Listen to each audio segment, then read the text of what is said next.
Welcome back to Clearcut and back to our top story tonight. The UN General Assembly voting to condemn the United States' recognition of Jerusalem as Israel's capital.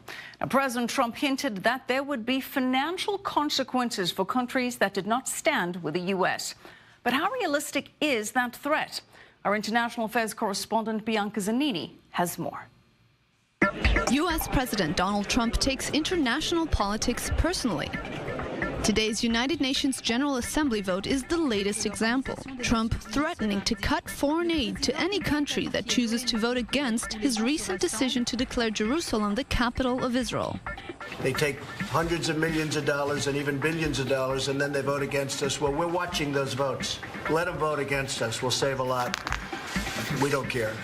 Once again, Trump warning the world. America, as he sees it, will no longer be taken advantage of.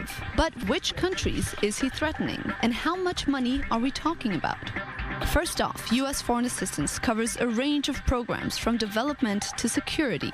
Combining it all, the top 5 countries on the list: Afghanistan getting $4.7 billion, Israel $3.1, Egypt receiving $1.46, and Iraq and Jordan about $1 billion each. The next 5 countries on the list put together receive less than half the money marked for Afghanistan. Now, all of this sounds like a lot of money, but it's just about 1% of the entire federal budget. Many Americans incorrectly believe that more than a quarter of the federal budget goes to foreign aid, so a threat like this from Donald Trump could seem entirely reasonable. But in fact, Trump has already proposed deep cuts in the foreign aid. 2017 saw $44.3 billion marked for foreign assistance. For 2018, that number is 25.7. If the president wants more cuts, he could press pause on some aid as a form of leverage, but it would take new legislation to actually cancel it. U.S. Ambassador to the UN Nikki Haley is promising to, quote, take names and present the president with a list of the countries that voted against his decision on Jerusalem. This isn't like it used to be, where they could vote against you and then you pay them hundreds of millions of dollars and nobody knows what they're doing. So, Nikki, that was the right message that you and I agreed to be sent yesterday. Trump watching who's got his back and promising to punish those who don't. Bianca Zanini, i24 News. Let's now bring in Tom Borelli, contributor for the Conservative Review. Tom, good to have you back with us. Great to be back. Tom, these threats of cutting aid to foreign nations by the president and by UN Ambassador Nikki Haley, how do you think they are received? Well, I don't think it had a real big impact on the vote, because it seems like the United Nations, one of the things they're really united about is always slamming Israel. They always seem to do that. But again, I think this was an exercise in futility. It doesn't have any meaningful impact. It's U.S. sovereignty gets the right to decide where they put embassies. So again, I think what a lot of these countries did, really, they're biting the hand that feeds it. And make no mistake, the United States feeds the United Nations with about 22% of their budget, and also feeds a lot of these countries that voted against us with about $50 billion in foreign aid. So Nikki Haley is making her list. It's around Christmas time. She's going to check it twice. Yeah, that's probably definitely the naughty for a lot of these countries. Well, let's talk about the U.S.'s role in funding the UN. As you said, 22% right. of the budget is provided by the U.S. Let's take a listen to what Nikki Haley had to say. The United States will remember this day in which it was singled out for attack in the General Assembly for the very act of exercising our right as a sovereign nation.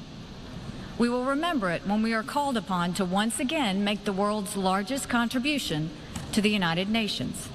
And we will remember it when so many countries come calling on us, as they so often do, to pay even more and to use our influence for their benefit. So why should the U.S. keep funding the UN? You know, that's a really good question. I think there's a lot of history behind it, but as we know, President Trump is a disruptor, and he's looking at everything like a businessman. Zero-based budgeting. Why are we doing this? Remember, a lot of his base is the forgotten men and women of the United States and Middle America. You know, But you look at it comparatively. You look at what the U.S. pays, 22%, right. compared to other countries, and we'll pull up a chart that breaks it down for us. Now, of course, this is calculated based on GDP, and it's quite complex how you get to it.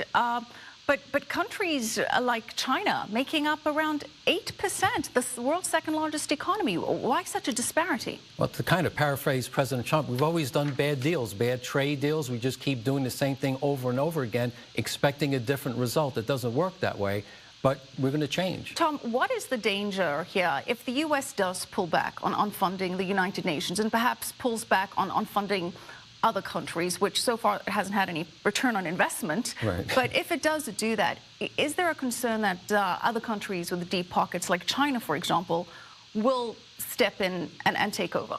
Well, take over. Let them take over. That doesn't really matter because the UN really doesn't really do much when you look at international affairs. So really, it doesn't have that significance. China's wielding its influence in countries in Africa, using its money directly in those nations. The United Nations is a lot of meeting, a lot of votes, and according to like President Trump, I guess a lot of fake votes again, because today it has no meaning. Yeah, and all the good votes vetoed by other countries. We're going to have to leave it there. Appreciate it, as always, Conservative Review contributor Tom Borelli. Thanks for joining us.